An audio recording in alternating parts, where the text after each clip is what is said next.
कधी असं झालंच नाही वेळेत कधी निघालोय. टाइम दिला 5:30 तास, तर 5:30चे 6:30 झाले तरी कोणी जागेवरच नव्हतं. तर नमस्कार मंडळी, तर बऱ्याच दिवसांनी आमचा प्लॅन ठरला भंडारदरा फिरायला जायचा. तर गणपती बाप्पाचं नाव घेऊन आजच्या ट्रिपला सुरुवात झाली.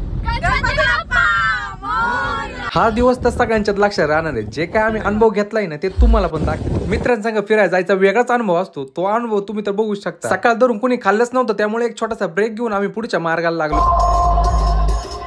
काय व्ह्यू दिसत होता ना, काही सांगू शकत नाही. त्यासोबत आपले बाकीचे दुसरे मित्र पण येणं होते. त्यांच्याकडून असं समजलं की भंडारदरा काय दिवस तर बंदच राहणार. आता हे ऐकून प्लॅन मध्ये थोडाफार चेंजेस केला. सानंदरी व्हॅली आणि भंडारदराकडे जाताना नाही का खूप भारी भारी वॉटरफॉल लागतात. त्यामधला एक हा नानी वॉटरफॉल. ओ भाई